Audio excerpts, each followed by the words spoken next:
On est en train d'assister au prime d'Ousmane Dembélé à 27 ans, les amis. Le gars, il a arrangé sa finition. La seule chose que tout le monde lui reprochait depuis quelques matchs avec le Paris Saint-Germain, il est inarrêtable, surtout dans les grands matchs, les amis. Regardez, il a été décisif dans tous les grands matchs. L'arrivée de Luis Enrique l'a fait tellement de bien. Sur son côté, il est tellement chirurgical. On l'a vu face à Manchester City et on le voit aujourd'hui encore une fois. Tellement le gars, il maîtrise ses gestes. On a même l'impression qu'il marque souvent les mêmes buts. Dans la surface, il part sur son pied droit et il allume le goal. Il est désormais à 10 buts sur les 8 dernières rencontres, les amis. Donc 25 matchs, toutes compétitions confondues, 15 buts marqués et 5 passes décisives. Là, on a tout simplement la meilleure version d'Ousmane Dembélé. Et en plus de ça, avec Barcola, les amis, à ses côtés. Lui aussi, il faut qu'on en parle. Ces derniers temps, il est devenu tellement efficace devant les buts. Je sais pas si c'est l'arrivée de Kvaratskhelia qui l'a réveillé à ce point. En tout cas, comme vous pouvez le constater, avoir de la concurrence, ça aide aussi. Aujourd'hui, juste en première mi-temps, il a été auteur d'un but et une passe décisive. Ousmane Dembélé, quant à lui, a marqué un doublé pour l'instant. Et le plus fou, c'est qu'avec Stuttgart, ils ont même pas fait durer le suspense. On s'attendait à ce que ça soit compliqué. Non, non, non. Le Paris Saint-Germain, ils ont fini avec ça. Depuis Manchester City, ils ont montré qu'ils avaient plus le temps de rigoler. D'ailleurs, en parlant de Manchester City, ils sont en train de se faire chicoter. Voici le bilan statistique de Barcola lors des 5 derniers matchs avec le Paris Saint-Germain. Comme vous pouvez le constater, il a été décisif à tous les matchs à part le match face à Reims. Même si pour l'instant, c'est pas du niveau de Kylian Mbappé lorsqu'il était au Paris Saint-Germain, au moins il marque au moment où on a besoin de lui maintenant. Les Parisiens ne peuvent qu'être satisfaits.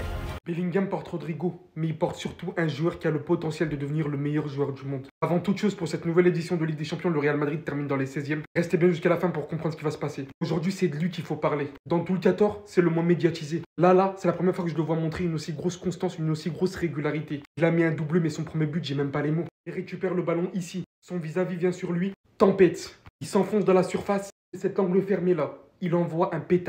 But. Hormis sa folle activité offensive sur ses derniers matchs, il a toujours été notre attaquant qui réalise le plus d'efforts défensifs. Il participe à la construction et maintenant, chose qu'on lui reprochait, pour vraiment prendre de la valeur, les stats qui suivent. Et je parle même pas de sa folle régularité en Ligue des Champions, c'est juste incroyable. Pour moi, je pense qu'il va rejoindre le top 10 des meilleurs milieux de l'histoire. Je voulais juste voir ça, hein. 42 matchs, 12 buts, 13 assists en Ligue des Champions. Vous avez un joueur devant vous qui, en plus de faire tout ce que les milieux de terrain modernes font de nos jours, il présente une telle efficacité. À un moment donné, il faut se rendre compte de la folle activité de ce mec sur un terrain de football. Je l'ai toujours dit, s'il pouvait occuper chaque brin d'herbe sur un terrain, il l'aurait fait. Ce mec, je n'ai pas les mots. Mis à part cela, le Real Madrid, comme je vous l'ai dit, termine parmi les 16e. Heureusement, il y aura une étape avant de rejoindre les 8e. On a fait beaucoup d'erreurs durant cette saison. Pour la suite, du coup, avant de rejoindre les 8e, on devrait soit affronter Celtic, soit Manchester City. Ça serait littéralement fou d'en arriver à là. Mais qui a dit qu'il est pas au même niveau que Mbappé et Vinicius? Qui, s'il vous plaît, qui? Rodrigo, c'est un des 10 meilleurs joueurs du monde. Encore une fois ce soir, dans sa compétition préférée, sa compétition favorite. En Ligue des Champions, Rodrigo, il est tout simplement en feu. Regardez les gars, regardez. Ça, c'est Rodrigo en Ligue des Champions. 9-8, 9-8, 8-8. Que du vert. Rodrigo, actuellement, c'est 10 buts, parce que ça a été pris à la mi-temps. 10 buts lors des 11 derniers matchs, 5 buts lors de ses 4 derniers matchs.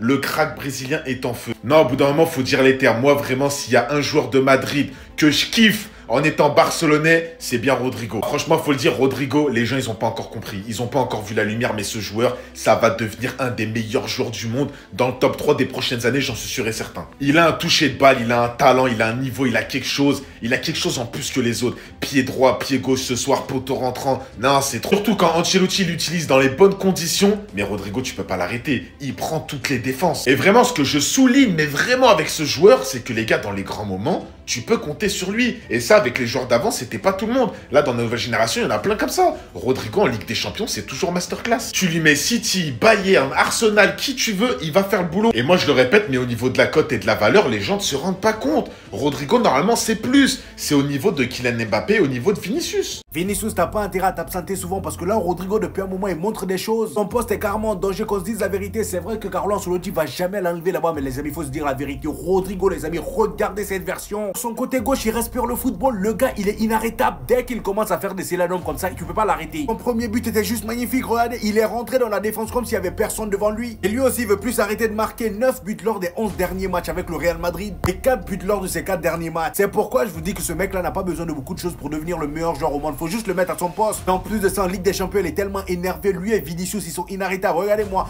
tous les derniers matchs qu'il a joué en Ligue des Champions. Regardez-moi les scores. Regardez-moi ses notes. Il n'y a aucun jaune là-dedans. Là, aujourd'hui, sur ce match-là, c'est l'homme du match. Et comment parler de ce match sans parler de Jude Bellingham? Le gars, c'est vraiment la définition du joueur d'équipe. Son but à lui aussi était tellement magnifique. Il était au départ de l'action et il est allé terminer l'action. Et d'ailleurs, mention spéciale à Kylian Mbappé qui a fait une magnifique fan. Je sais qu'il n'a pas fait exprès. Et pour un milieu, les amis, Jude Bellingham, il a 10 buts et 10 passes décisives cette saison. Aujourd'hui, c'est vraiment le milieu le plus complet au monde. Et en ce qui concerne Kylian Mbappé, je m'attendais à ce qu'il marque étant donné qu'il a l'habitude de marquer face à Brest. Et le plus important, c'est qu'il a participé au jeu. Il a été impliqué sur 2 buts, les amis, les 2 derniers buts. La victoire est là, c'est le plus important. Chirurgical, tout ce que j'ai à retenir, chirurgical aujourd'hui le Real Madrid. Victoire 3-0 face à cette équipe de Brest qui méritait quand même un tout petit peu mieux, ne serait-ce qu'un seul but. Mais le Real Madrid a fait preuve de justesse au bon moment et de maîtrise dans son match, tout simplement. Amené par un Jude Bellingham tout simplement extraordinaire aujourd'hui, c'est un pitbull au milieu de terrain, il a couru absolument partout. Offensivement, il a su mener les attaques au bon moment. Mais le joueur qui a créé la différence là aujourd'hui, pour moi, c'est Rodrigo. Et Rodrigo est en train de passer un cap. Pourquoi je vous dis qu'il est en train de passer un cap? Tout simplement parce qu'aujourd'hui, il y avait Kylian Mbappé.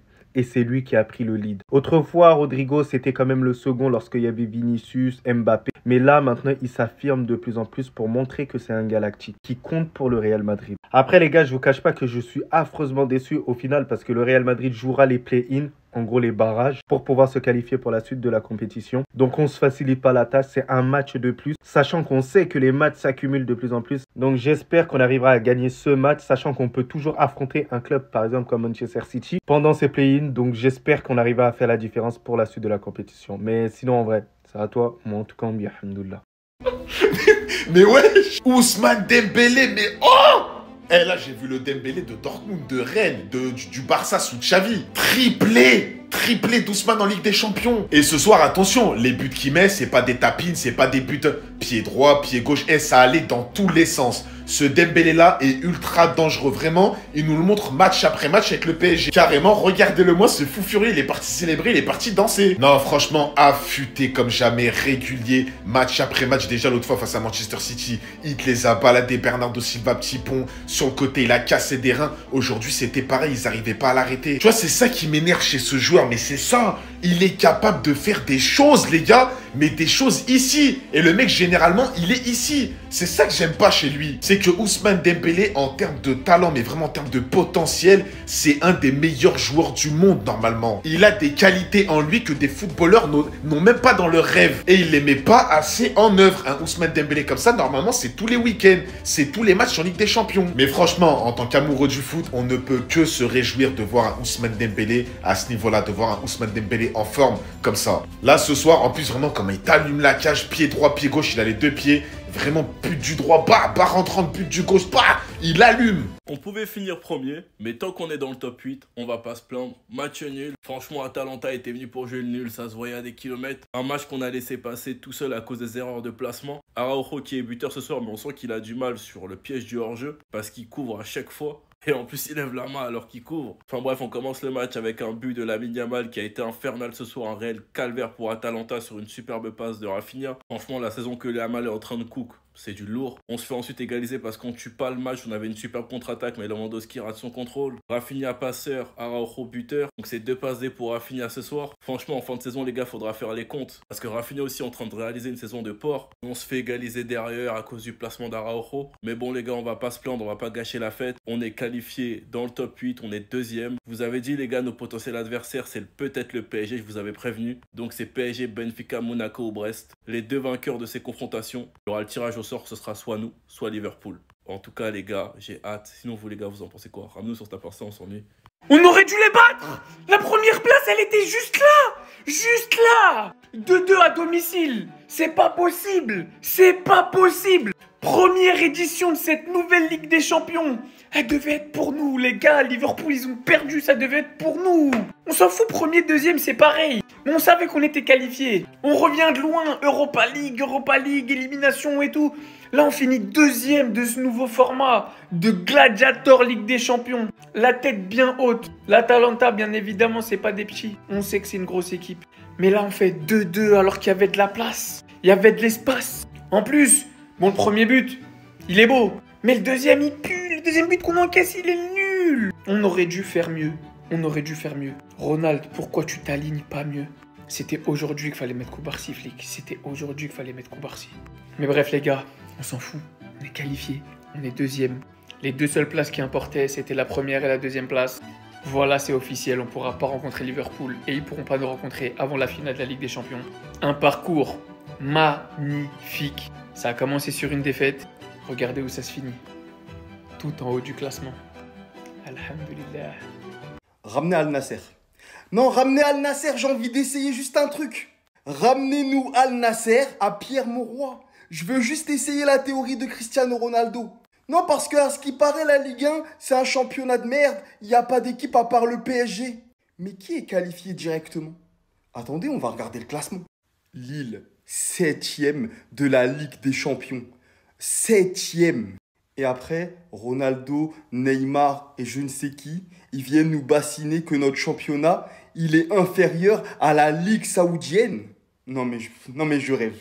Donc s'il vous plaît, un grand respect à Rennes, un grand respect aux supporters lillois. Félicitations, profitez de votre qualification. Et merci de représenter la Ligue 1. Merci de montrer que dans notre championnat, il n'y a pas que des clowns. Parce que gifler le grand Feyenoord de Rotterdam, c'est pas donné à tout le monde. Et je peux vous le dire parce que les Marseillais, ils s'en rappellent. Et c'est même pas une vanne. C'est simplement pour dire que c'est une grande équipe. Contre qui Marseille n'avait pas réussi à gagner. Donc soyez fiers et n'écoutez pas les rageux qui vous diront « Non, c'est que Feyenoord, c'est de la merde ». C'est faux. C'est beau. Bravo Lille. Non, vraiment, le Barça, vous m'avez déçu aujourd'hui. C'est ça que vous me faites. Pour la première fois de ma vie, j'ai décidé d'être barcelonais. Toute la journée, je ne faisais que dire Visca le Barça, Visca le Barça. Carrément, c'était bizarre même dans ma bouche tellement j'ai pas l'habitude. Je vous ai confié une seule mission aujourd'hui, chicoter l'Atalanta. Même ça, vous avez été incapable. Maintenant, à cause de vous, regardez là où nous on se retrouve. On va affronter soit City ou Celtic. Quelqu'un ose venir me dire que Manchester City c'est facile. C'est pas facile. En tant que bon voisin, on est censé s'entraider, mais à cause de vous, on n'est pas dans le top 8. Pour une première expérience en tant que Barcelonais, vraiment ça amer. Lamine Yamal, le petit, il a fait son mieux aujourd'hui. Carrément sur son but, il est rentré jusqu'à dans le goal. Il t'a lâché des caviars à Robert Lewandowski et c'est aujourd'hui j'ai compris la souffrance des Barcelonais avec ce gars-là. Hein, Robert? Il était face au goal et comme d'habitude, il s'est mêlé les pattes. Fallait le voir parler en interview hier. Quand c'est pour sortir des grosses phrases comme ça, il est prêt. Mais quand c'est pour marquer sur le terrain, là, c'est de temps en temps. Il est allé prendre le micro hier pour nous dire, je veux montrer à tout le monde que l'âge n'est qu'un chiffre. Je n'ai pas encore fini. Mon ami, pour toi, l'âge n'est pas un chiffre, c'est un nombre. Et dans la trentaine, je nous parle de chiffres. Comment ça? Et Wichi Chechny aussi, j'étais tellement rassuré de le voir titulaire aujourd'hui, mais il m'a tellement déçu. Les deux buts qu'il se prend aujourd'hui, pour moi, c'est de sa faute. Le premier but, il est là arrêté dans sa surface. Le gars, il était en dehors de la surface. Il a tiré, c'est rentré normal. Le deuxième but, il vient, il écarte ses fesses là et ça rentre tranquille. Oh, plus jamais je deviens barcelonais maintenant. À la Madrid, vous nous avez pas aidé, c'est bon. Bande de grosses merdes, va. Incapable de gagner le PSV. Soi-disant l'équipe favorite pour gagner la Ligue des Champions. Ligue des Champions de rien du tout. On gagnera même pas la première ligue. Je rigole, c'était une petite blague. Bien sûr, tout le monde savait que ça allait être un match différent. L'équipe Z de Liverpool a joué. Aucun joueur titulaire a joué, à part Robertson, et c'est tout. Donc il est tout à fait logique de retrouver un score tel que 3-2 pour le PSV, tout simplement. Et malgré ça, on est quand même premier du classement, les gars. On finit premier de Ligue des Champions. Parce que le Barcelone aura été incapable de battre l'Atalanta.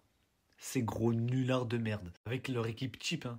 Nous, on s'est amusé, tu vois, on s'est dit on met l'équipe Z. Mais quand tu regardes les autres équipes, ils ont tous mis l'équipe 1. En tout cas, j'ai vu du bon. McConnell, le milieu de terrain, incroyable. Il y avait pas mal de joueurs que je connaissais pas, je vais pas vous le cacher. Je crois même qu'on a fait jouer des TikTokers, je suis pas sûr. Il y a des membres aussi de la team Nasdaq qui ont joué avec nous. Donc en vrai, on a fait plaisir à tout le monde. Chiesa, il a fait un match compliqué malgré le penalty provoqué. Et deuxième but, grâce à lui, car il fait une frappe et le gardien repousse la balle sur Elliott. Elliott buteur, deuxième mi-temps, par contre invisible. Mais bon, voilà, c'était pour faire tourner, car ce week-end, les gars, on a un gros match, Bournemouth. Donc ce match, c'est pour du beurre. Pour moi, une défaite, c'est dommage, parce que ça fait moche sur la liste. 7 victoires, une défaite, ouais, j'aurais préféré un 8 sur 8. Mais on va pas tout avoir. Kwanza, il a fait un très bon match pour une fois, enfin, j'ai envie de dire. Endo, il n'y a rien à dire pratiquement. Gakpo, buteur sans plus. Keller, il a fait les arrêts. Par contre, PSV, offensivement, ils ont été très très bons. Donc voilà, la campagne des phases de poule est terminée. Place à ce week-end face à Bournemouth et rendez-vous en 8e de finale. Dans l'euphorie, je m'en fous. C'était la soirée du siècle, le meilleur multiplex de l'histoire. Il y a eu plus de 60 buts, 18 matchs. Il y a eu trop de choses qui se sont passées. Je vous fais un débrief de tous les matchs. On commence par Lille. 6-1. Et ils sont qualifiés officiellement dans le top 8. Ça veut dire qu'ils vont aller directement en 8e de finale. Sahraoui, Jonathan David, quel exploit, félicitations. On y a tous cru un tout petit peu quand Ajor qu'il a pensé égaliser. Mais finalement, le Real Madrid s'impose grâce à un match XXL de Jude Bellingham et de Rodrigo. Le Barça qui était déjà assuré de jouer le top 8, ils ont fait 2-2 en scred. On les a pas trop vus. But de Lamine Yamal et de Ronald Araujo. Mais attention, l'Atalanta c'était fort, donc ça reste un bon résultat. Tranquille. Ça, je pense que ça va pas faire plaisir aux parieurs. PSV Eindhoven qui s'impose face à Liverpool. Ça veut dire qu'ils empêchent Liverpool d'être invaincu lors de la phase de poule de Ligue des Champions. Ça aurait été un exploit historique. Victoire 3-2 du PSV alors qu'ils étaient menés 2 fois dans le match. Rizou a encore brillé. L'Atlético qui s'impose 4-1 les gars. Cette saison, faut le dire, hein, Diego Simeone il revient en pétard, 5e de Ligue des Champions, les gars, ils sont dans le top 8. Le Bayern Munich, après la claque reçue à Feyenoord, ils reprennent du poil de la bête. Doublé d'Harry Kane, mais ils ne sont pas dans le top 8. Je vais vous montrer le classement à la fin de toute façon et je ferai une vidéo spéciale classement. On n'y aurait jamais pensé. Aston Villa également dans le top 8, une surprise de malade. Victoire 4-2 avec un Morgan Rogers. Des grands soirs, trop fort ce joueur, trop sous-coté. Lui là, à mon avis, il a dû parier sur lui-même. Le Paris Saint-Germain s'en sort avec un triplé d'Ousmane Dembélé. Triplé, non! Je répète, triplé! Son premier triplé en Ligue des Champions, c'est une dinguerie. Gars, on était à ça de poser la cerise sur le gâteau, à ça. Mais Manchester City s'en est sorti grâce à Savinho et à Kovacic. 3-1, ils disputeront les barrages. Ils s'imposent face au Shakhtar grâce à notamment Guirassy et Ben Sebaini, les gars. Connexion africaine. Grâce à ça, ils finissent aux portes du top 8, 10e. Ils s'en sortent et ils vont disputer les barrages grâce à un but très précieux. Un match nul, c'est ce qu'il leur fallait et c'est rentré dans l'ordre. Cette équipe aussi, elle a fait mal à beaucoup de parieurs. L'AC Milan qui s'incline face au Dynamo Zagreb. Aïe, aïe, aïe, aïe, aïe. Bon, ça, on va parler un peu moins fort. L'Inter qui s'impose 3-0 face à Monaco. Lautaro triplé. Et on finit sur une bonne note. Arsenal qui conforte sa 3e place au classement de Ligue des Champions. Grâce à Ethan Nwaneri, allez voir son but, c'est un banger. Benfica qui s'impose face à la Juventus. Ils joueront les barrages. La Juve aussi, heureusement. Mais c'était chaud. En tout cas, c'est terminé. Dites-moi ce que vous avez pensé de cette soirée. Pour moi, c'était historique. J'arrive avec la vidéo sur le classement. 4 sur 4, c'est du jamais vu. Brest qui se qualifie pour les 16e, ayant affronté le Barça, le Real Madrid, l'Leverkusen. Aujourd'hui encore, jusqu'à ce qu'on marque le 2e but, ils nous ont effrayés, nous, le Real Madrid. Paris de son côté, ils avaient le groupe de la mort. Atlético Madrid, City, Arsenal, Bayern, je crois si je me trompe pas. Avec un Barcola et Ousmane Dembélé énorme, ils arrivent à se hisser pour les 16e. L'AS Monaco, l'Inter, le Barça, Aston Villa. Personne ne les voyait aller aussi loin. Mais eux, aujourd'hui, ce qu'ils ont fait, c'est encore plus fort. Le LOSC, officiellement qualifié pour les 8e de finale de Ligue des Champions sans passer par les barrages. Il n'y a pas le Real Madrid, il n'y a pas PSG, il n'y a pas City. D'autres grosses équipes, mais il y a le LOSC, il y a les Dogs qui ont gagné 6-1 aujourd'hui. Quelle démonstration! En ayant gagné le Real Madrid. Bien d'autres équipes pour en arriver ici. Là, je ne sais plus quoi dire. Qu'est-ce que serait le visage de la France? Je me dis des fois avec un peu plus de budget, avec un peu plus de lumière. Parce que là, réaliser ça avec si peu de moyens, mais juste incroyable. Ils ont montré une vraie force de caractère. Vous nous avez fait honneur, les gars. Alors ça, c'est une vidéo à main levée de qualification. Comment nous, on va avoir besoin de victoire de Barcelone pour se qualifier? Nous, on est maudits ou bien? D'ailleurs, Barcelone ne peut pas gagner Atalanta. Vous pensez que vous pouvez gagner Atalanta, quoi? Atalanta, c'est vos amis. Vous ne pouvez jamais gagner Atalanta. Même si vous avez joué le match là, pendant 2 jours, vous ne pouvez pas gagner. À cause de ça, Piton arrête de jouer 8 minutes. Pendant que c'est 5 minutes qu'il a annoncé, il a joué. On s'est amusé tranquillement à Brest. Et bien, nous sommes les amis. Un match à pied levé. Voilà. On joue juste l'essentiel pour se qualifier. Mais ce que vous devez comprendre, vous les Barcelonais, c'est que les matchs à confrontation directe, là, vont vous éliminer. Vous ne pouvez pas aller loin. Voilà. Tous vos buts et toutes vos victoires, ça s'est passé pendant les matchs de poule. Voilà. Pour vous, là, c'est fini comme ça. Pourtant, c'est maintenant nous, on s'est réveillé. Voilà. Ça, ce sont vos limites qui sont là comme ça. Vous ne pouvez pas gagner Atalanta. Atalanta, c'est vos amis. Vous pouvez gagner Atalanta. Non, ça, ces genres de victoires sont réservés au Real de Madrid. Atalanta, nous, on a joué eux partout, si vous avez vu ici. En finale de Super Coupe. Ce sont nos petits. Mais vous ne pouvez pas les gagner. Voilà, donc calmez-vous. Voilà, ça a commencé comme ça un peu. On est dedans.